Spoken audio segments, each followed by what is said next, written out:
Very good. Thank you for having me here today.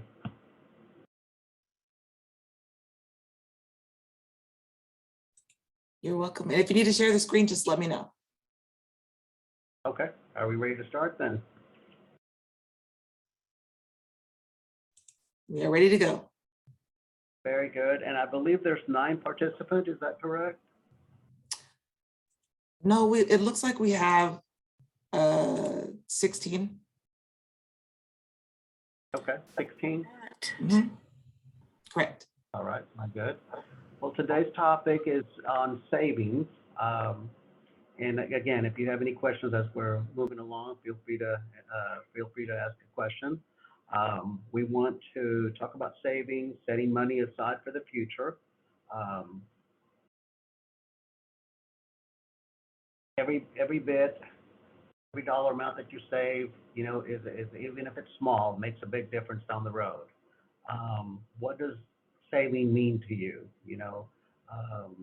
Setting a goal for future expenses, building wealth over the time to live off of down the road for emergencies that may come up. Times when, no, I don't know, changing jobs or whatnot, and you may need that savings to possibly live off of. Um, Having peace of mind that you've got a backup plan. Um, and many other reasons, but those are some. Um, why save money? Well, I just stated a few. Um, Building wealth, like I said, just saving money over time for emergencies, medical emergencies, car repairs, that kind of thing. Um, I remember a time when I was changing jobs, and I actually had peace of mind at that time because I had enough savings to carry me over between jobs.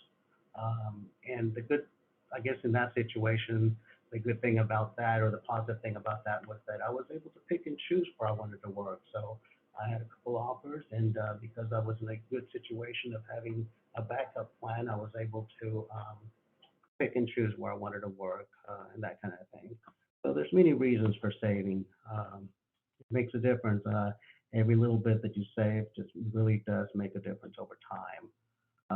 You can save by putting money in a savings account, a money market account, setting money aside in a CD, or if you have a pension plan or 401k plan, an IRA. So there's different vehicles to put money away in. Depends on your age and where you are. If you're in school or if you're working, if you're in school, you may have a part-time job where you can put a little bit of money in a savings account. You start somewhere and build from that. Save for vacations, school supplies, uniforms, that kind of thing. Save for a car. So there's many reasons for saving, and it really does help to have a backup plan. Some customers, I have some customers, they'll set a little savings account aside for a vacation, that kind of thing. Um, there's other ways of saving. Let's just say you have a credit card per se.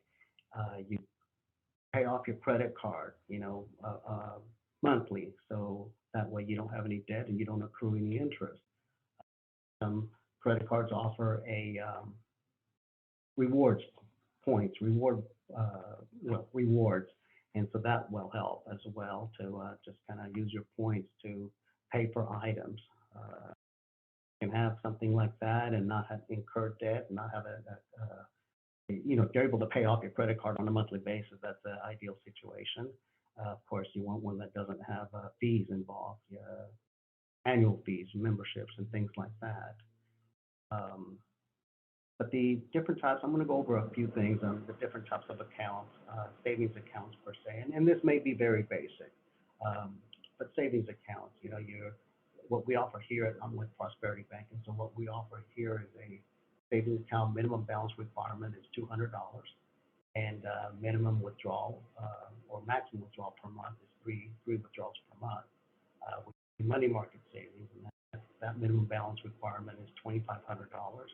And you're allowed 6 withdrawals per month. So build a little bit more, but do need to use a little bit. I mean, basically, when you have a savings account, you want to try not to use it unless it's for specific goal or reason. There's certificates of deposit as well that you can put money in as low as $1,000. The certificate of deposit, you have a fixed rate, a fixed time period. You know, it could be 30 days, 60 days, 1 year, 18 months, 2 years. It could be just a fixed time period. And when you get a certificate of deposit, you don't want to break the term. Otherwise, there is a penalty for breaking the term. You want to make sure that that you're gonna choose the term that best fits your needs. That you won't need to break that CD. There's a 401k for those of you that have a job, and the employer offers retirement fund, a 401k, and you don't want to break that either. That's for retirement for the future.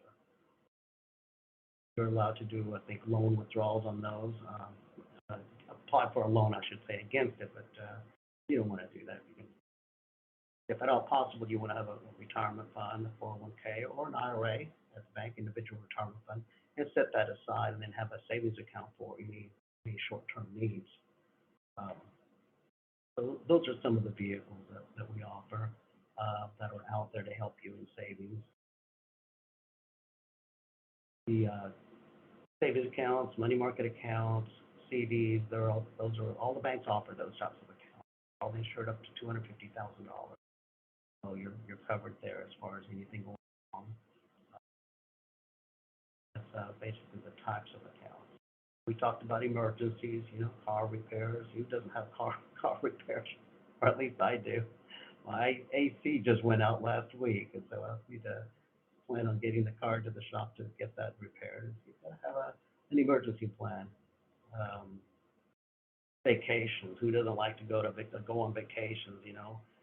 Do you use a credit card and incur debt to go on vacation, or do you save money and plan for it? So some short-term goals and long-term goals there, for that. And does anybody have any questions? Is this making sense? Can you hear me okay? It's a little low. If you could speak up a little bit louder or turn the volume up, that would be. Sure, absolutely. I do have a question. What is the best way to save if you have a family? So of course you have bills, you have responsibilities. How do you save when you're raising children that require all of your money? Well, that's a very good question. When you've got a family and you have your income, you take your total income for the month, or it would make more sense for the month, and subtract all your expenses, your utility bills, groceries, the children's medical bills if there's any, things like that, what you're going to spend throughout the month for clothing and things like that, very basic. So subtract your expenses and see what your net income is. And what you have left over, put a little bit of that in savings. And it doesn't, figure out what's best for you as far as the dollar amount. Is it going to be, $10 or $50 a month, into a little savings account, set it aside. And so for families, you just have to take the total income less the expenses that you have for the month. And it may vary from month to month as well, depending on, of course, utility bills. Summertime, usually they're pretty high, that kind of thing. So it may vary. You may have to adjust your savings, but the key is to just put a little bit of money, set a little bit of money aside from that, what you have left over, into a little savings account, build for the future. And I actually have what I call a cash flow or cash budget form that's very basic that I give to a lot of my customers. I help them kind of in detail write up all the income, all the expenses. You've got insurance for vehicles, your cars. You've got insurance for homeowners, for your home if you own your own home, and that kind of thing. So you just put everything on this little spreadsheet and see what you come up with, and then set a little bit aside every month. I mean, it could be as low as $5. It could be as high as whatever you want it to be. So it depends on where you are and what you can afford to set aside. But that's the key, is to find a way to just put a little bit aside every month, because it'll build over time. There's a question from Celine. Celine, do you want to hop on the microphone?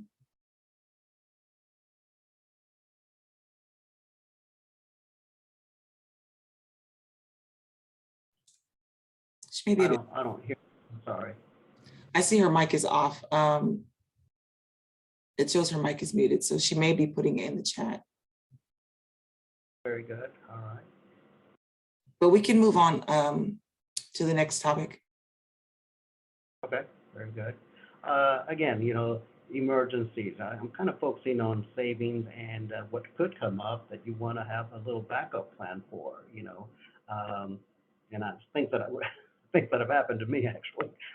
My iPhone, for instance, these iPhones are very expensive these days, and I think everyone in this country, this world, depends on iPhones now. I know I did away with my landline years ago, but my iPhone just recently, I dropped it once too many times, and I had all kinds of cracks on my phone, and it finally stopped working. And it was so bad that I could see the inner mechanics of my phone. So hopefully that doesn't happen to too many people. But I was out of the phone for about a week, and it was didn't realize how dependent I was on my phone with logging on to different apps, my passwords and things like that I have saved for many things, insurance passwords and things like that, bank accounts and passwords, and so passwords for anything and everything.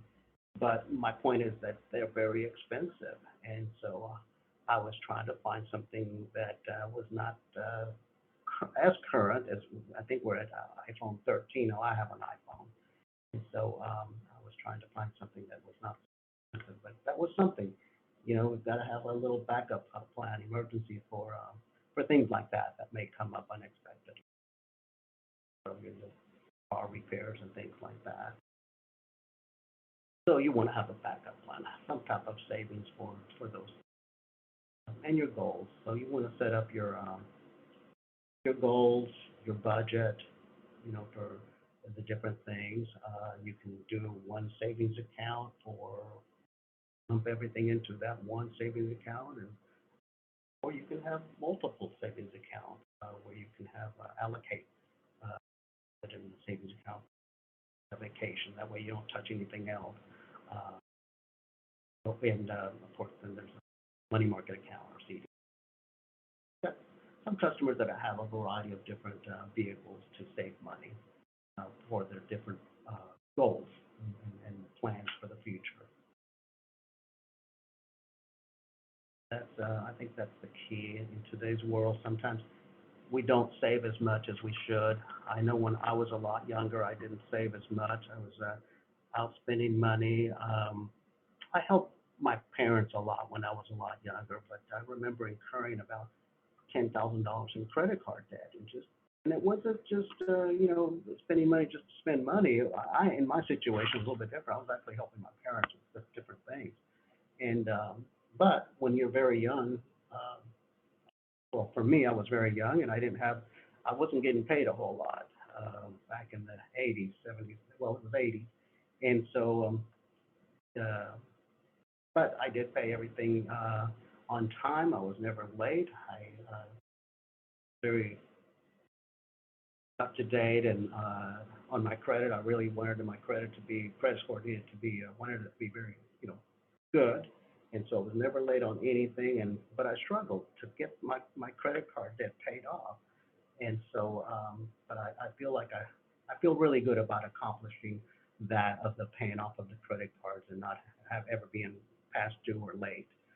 But I did struggle, and I learned from it. Quite honestly, over the years, I learned from that scenario, and to this day, now I have zero credit card debt and a nice little savings for a backup plan. So never want to be in that situation again. And that's the key, is to have some type of plan for yourself, a budget, 401k, believe it or not, before you know it, it'll be time to retire and say, okay, what am I going to live off of? So that's why savings is important. I think I've read recently that Social Security may run out in 2031, 2034. And so that's a concern for those of us that are closer to retirement or want to retire early and that kind of thing. So that is a concern. You've got to have a backup plan, a savings plan. Not really rely on just Social Security. These days, you want to have a variety of different types of plans to be able to live off when you get to that point where you want to retire. I've got a friend that she retired at 54, and she was in a very good position. She worked for the state of Texas in Austin for 20 years, 30 years, forget exactly how long. But she retired at 54. She had a nice, very nice savings plan, a retirement fund, and in her situation, and not most of us are not in this situation, but she was when she retired, she was able to continue to receive 75% of her salary. Um, and so she's doing very nicely. And between her savings and her continued salary, it was very nice to be able to do that. Interesting on the choices that we make in life and what we do, where we go, and what jobs we accept, and that kind of thing. Um, Worked out for her. In my situation, I've been in banking for about 30, 35 years and started very young and just kind of worked in different departments and things like that. I'm a branch manager now at one of the offices, in charge of operations, and I enjoy what I do. So it just depends on what you do and whether you enjoy what you do. And I think that makes a difference in you being successful and being able to accomplish your goals. Um, anyway, I hope that helps a little bit in inspiring you to save and kind of gives you an insight on saving. Are there any questions at this time? We have a few questions. I'm just going to look to my other screen to grab them. So I know you talked about these questions earlier, but if we could get maybe just like a shorter blip so that we can get the direct answer for students that are taking notes. What is the difference between traditional and Roth IRA and then a 401k, and which is, so these students. Sorry, I missed the first one. Between a Roth and an IRA, traditional IRA? Yes. Okay. Yes, the IRA, the individual retirement plan, and they're both, you can get both of them at the bank. Probably some brokerage firms probably have them as well, but at the bank, all banks offer an IRA, individual retirement plan. And yes, we do offer the Roth IRA. The difference between the two is on the regular traditional IRA, you put money into the IRA and it's tax deferred. Okay, you don't pay taxes until you withdraw it. On the Roth IRA, you actually put money into a Roth IRA, and you want to do this when you're younger, because over time you pay the taxes up front. You pay the taxes. I think it's like a 5-year rule where you pay the taxes up front. So when you get ready to retire, and these are both retirement funds, obviously, but when you get ready to retire on the Roth IRA, you don't pay any taxes because you pay them up front. And so think of it like this: you put you invest in the Roth IRA up front, thinking probably taxes are going to be lower up front now versus 10 or 15 years from now. So when you get ready to retire, you don't have to pay any taxes. Whereas on the individual retirement plan, it's been tax deferred the whole period, and when you withdraw it, you would have to pay taxes. That's really the main difference between those two. So for there's also. Go ahead. I'm sorry. Oh, I was going to ask for the students that are, so majority of the students that are on this call are going to be teachers. And then there's some social workers. If you work for the state of Texas as a teacher, you have a, students jump in here. What is it called for the teachers? It's the retirement. I don't recall. It's something specific. I can't remember what it's called. My mind is slipping. Different teacher retirement fund. Yeah, right. You're absolutely right. Yes. Is it better for them to stick strictly to the teacher retirement fund through the state, or should they venture out and try to do something on their own as well? Definitely stay within your program, so that retirement fund for teachers is geared towards them. Now, The question is, would you qualify for an IRA as well?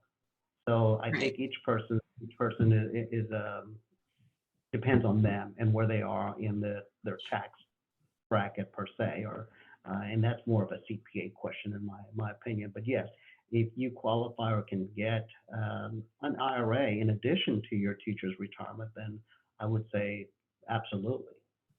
And what you also want to do is on the retirement teacher's retirement fund or a 401k, whichever, you want to max it out. You want to max it out as much as you can Okay. before you move on to something else. And I think that's the key, is to be able to max out. And I'll give you an example on a 401k, for instance, which is what we have here. The maximum that you can do is 15%. So you want to get to a point where you can each year gradually, increase that percentage, and at some point you would get to the max, whatever that is.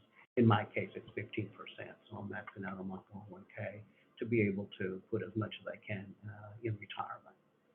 So yes, you want to definitely stay with, in my opinion, you want to stay within the teacher's program, and if nothing else, at least compare what you have in that type of plan versus an individual retirement plan. But I'm guessing that the teacher's retirement plan is going to be a benefit. So then that would be a benefit too. So this goes, An IRA. go ahead. But Go I was ahead. just saying, but if you have an IRA as well, then you want to talk to your CPA to see if you qualify, without penalty and that kind of thing, to invest in an IRA. So they should definitely stick with the teacher retirement fund, but also maybe speak to a CPA about if they qualify for a Roth IRA in case they want to do something Absolutely. to kind of Absolutely. get Yeah, to the more investments that you have for retirement, that kind of thing, the better. But I think I will call at times my CPA to ask some questions in reference to making sure I'm on the right plan. So yeah, I definitely recommend talking to a CPA and make sure that you're on the right plan, and okay. that's best. So another question is, there are various age ranges within this group. Some are in their, early 20s, some are in the mid, and then some maybe a little bit older, more seasoned. Everyone has different life experiences. So the I have is, should you pay off your debts or strictly focus on saving? Which should you do? How do you do both, or should you do one or the other?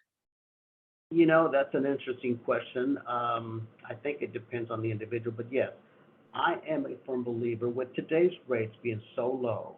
I mean, you're looking at CDs now.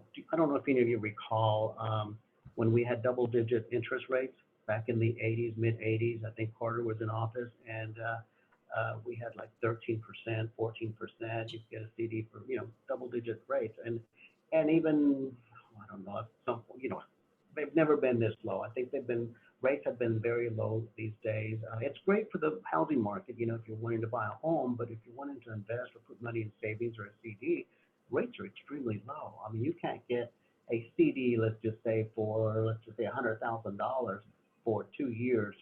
It's 0.25%. So from that perspective, I would say just general, broad, pay off your debt, get rid of that debt, and put money aside. But having said that, you still want to have some type of emergency plan. I mean, I'm not saying use all of your savings off debt, but there's got to be a little leeway there where you want to pay off as much as you can and still have peace of mind that if something comes up, you have a backup plan. I hope that kind of helps a little bit. Yeah. But yeah, I'm a firm believer in paying off debt, getting rid of that debt. One thing that I caution students, and mostly younger students, is paying off debt, paying off your credit card, and then going back and using them again and having those limits, having a balance in those limits you paid off. I do caution people not to be careful of that, because I've seen it once too many times. It tends to happen mostly with younger people, but you've got to be disciplined. And I think discipline, then yes, I do agree with getting rid of that debt as much as possible. I mean, it's costing you, that kind of thing. Hope that helps. It does, yes. So this is the second part to that question. I'm just going to give an example, and then you can kind of take it from there. So let's say that actually in a few years, I'm sorry, let me turn mine. In a few short years, I'm just going to give it that, I will be 40, right? So this is an extreme example, extreme. I'll be 40 and I have zero savings, but I want to think about retirement. I know it's not close, but I know it's not that far off. How do I save for retirement if I'm in my early to late 40s? And then the other part would be, how do I save for retirement if I'm in my mid 30s or in my early 20s? What amount should I be saving, or how should I save to reach that goal? So if I'm in my early 20s, mid 30s, and late 40s, how do I reach that goal if I haven't started saving? So if you're in your 20s or 30s, 40s, how much do you save, that kind of thing? To comfortably retire. Yeah, to comfortably retire. And that's, I'm going to relate that to my situation. I'm 61 years old. I've started thinking about retirement, and I don't want to work much longer per se, just because I want to enjoy life a little bit more. How much do you put in savings? It just depends on the income and expenses that you have. Decide how much you have left over at the end of the month. Can you afford to put a little, increase your percentage on your retirement fund per se?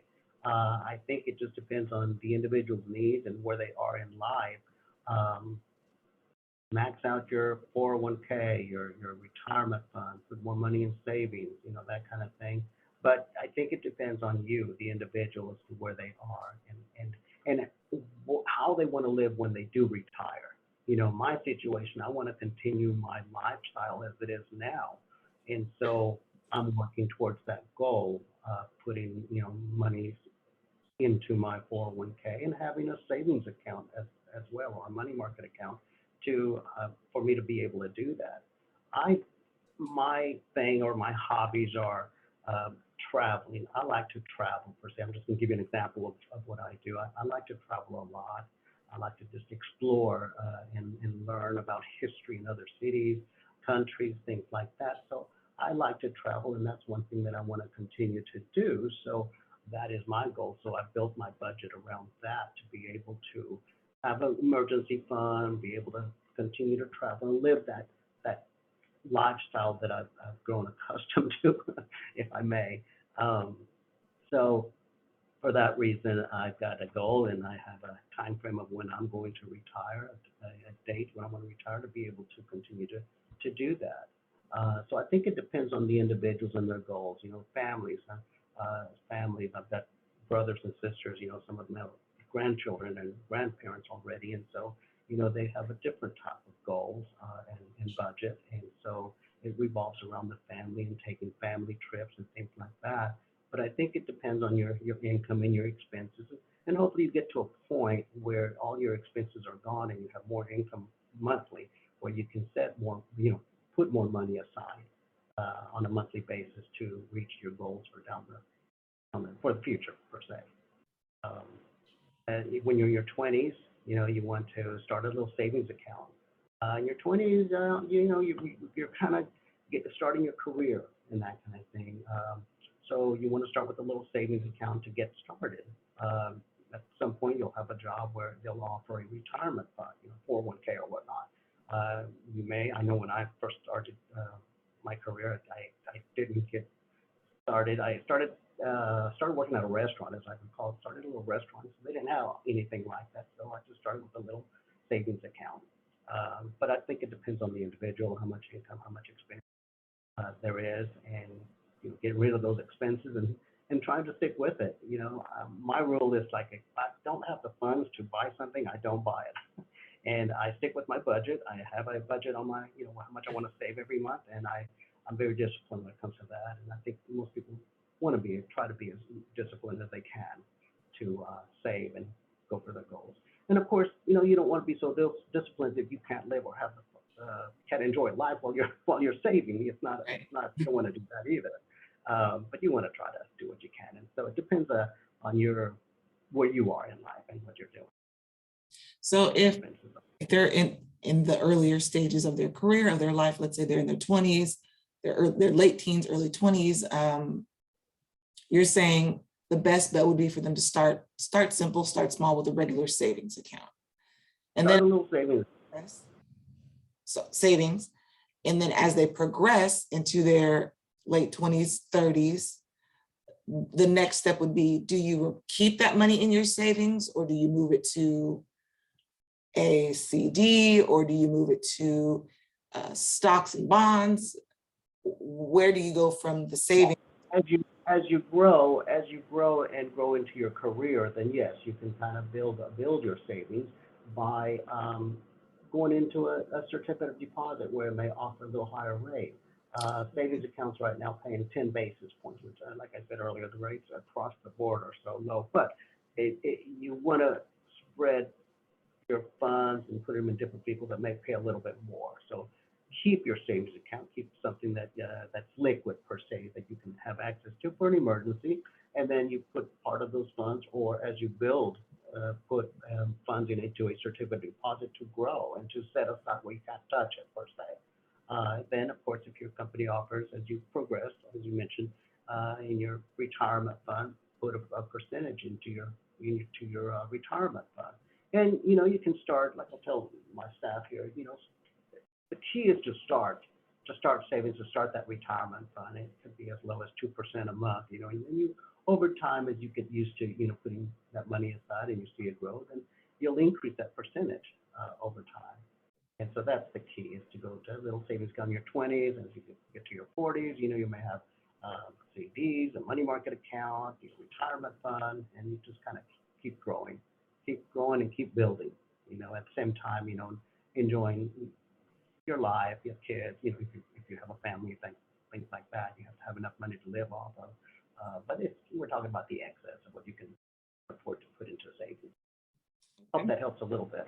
It does. It does. You're making it clear. And then when you get in, like you said, into your late 30s, 40s, and 50s, you would move it to a CD. Yes. And I have customers that are young, that started young, that started saving young, and they have CDs. People, in their late 20s, mid to late 20s, that started their career, graduated from college, that kind of thing, and got a good job, CPAs or whatever, and they're putting money. They started early and they're putting money in savings early. So it just depends on where you are. But yes, okay. Savings, CDs, and as far as the stock market, your 401k, is invested in whatever investments you choose. There's individuals that do work with the stock market. We've got at the banks, there are always a financial advisor. At most banks, they have a financial advisor that can look at your overall picture and advise you and guide you. And there's no charge for it. They can kind of guide you on what you have per se, and kind of reach those goals, or at least give you some guidance on those goals, along with your CPA and that kind of thing, if you have a CPA. Of course, when I was very young, I didn't have a CPA. I just put money in savings accounts, CDs, and things like that. So those are just kind of some options and things like that. Okay, you actually are helping me. I didn't even know about the financial advisor option. So you were talking about emergency funds earlier, and we know everybody works on a different budget. You're going to put it based on your life. For this question, the example that I'm asking would be an employee makes $1,000 a week. That's pretty nice. Let me borrow $2,500. I pay back on the 32nd. But let's say that someone makes $1,000 a week, totaling $4,000 a month. And they want to save, but they also want to pay down their debt, right? Like you were saying earlier, pay down your debt. And then they want to pay their bills, and then kind of do, like you said, they want to enjoy life. They want to travel. What percent do you recommend or suggest for each of those buckets for $1,000 a week? That's a good question. which that means anyone can scale to their own Sure. budget. Yeah. I think there's a little gray area there. I think it depends on the individual.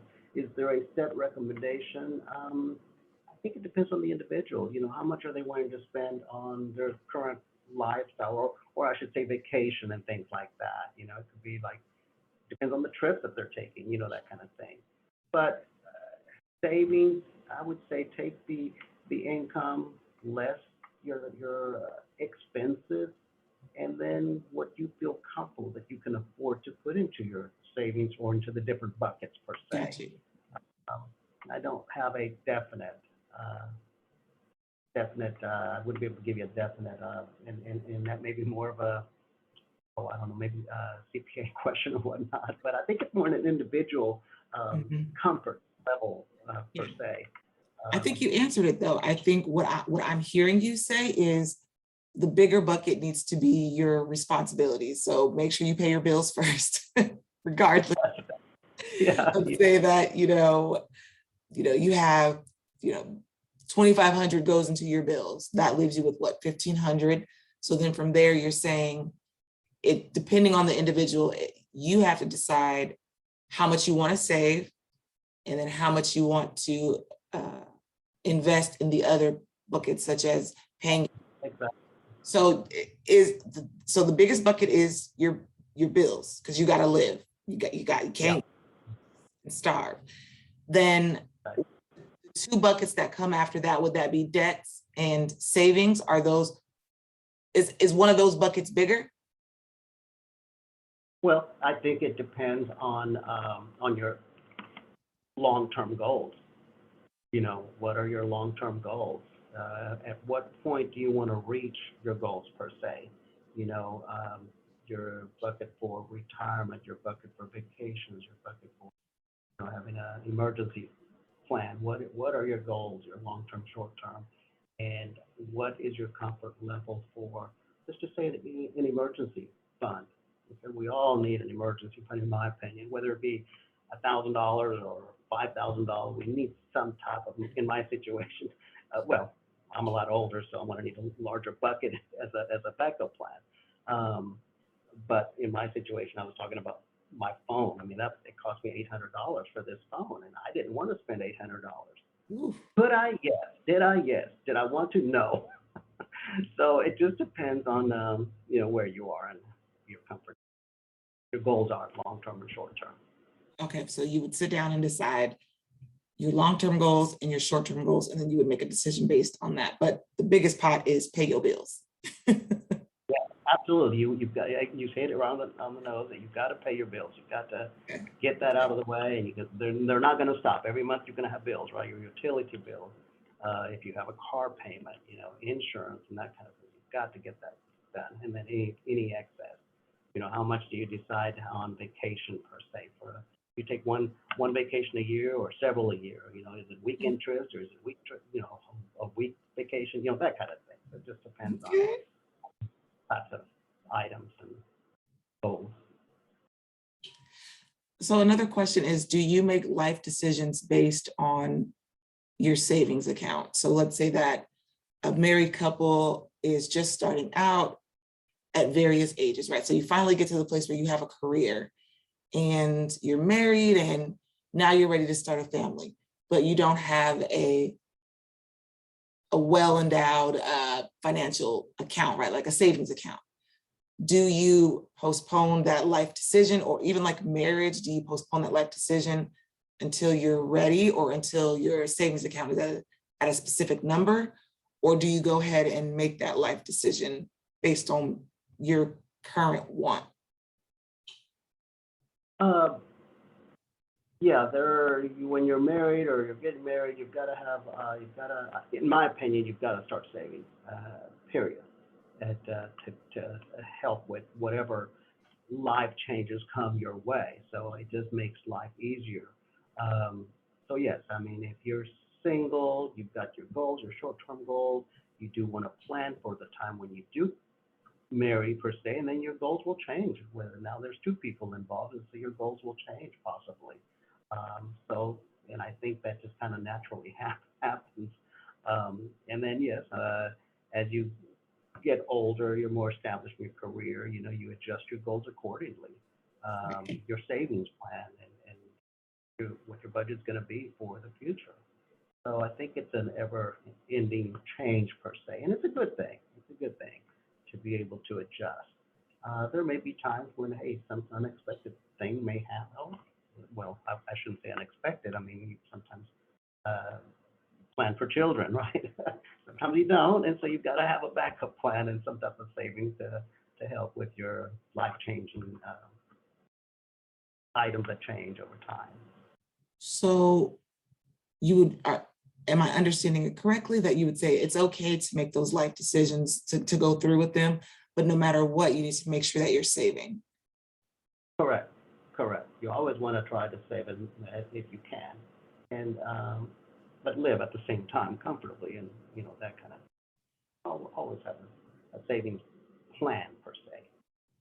You know, and there might be a situation where something actually does change or happen per se, and you may not be able to save for a time period, and that's okay. Things do change, life changes, and that kind of thing. So, but if at all possible, you want to stick to your goal. Okay. Does anyone Talked have, a little bit. if you have any questions, please feel free to put them in the chat or hop on the mic. Everybody don't hop on at the same time. Well, thank y'all for having me, and I hope I was a little bit inspirational and Oh, answered yeah. some questions. Oh, yeah. So no one has any questions? Okay, what I'm gonna do is I'm gonna put the survey in the chat. We're gonna finish up early. Before I do, please take 2 seconds and show some reactions for Mr. Domingo and his response. You're welcome, Alexis, thank you. Thank you. Put it in the chat, please. Let's give him some reactions in the chat on the Zoom. We wanna be thankful because this was very helpful information. Well, it's been my pleasure. Thank you all. Thank you. Oh, they're all saying thank you. This was very helpful. Thank you so much. Thank you. You're welcome.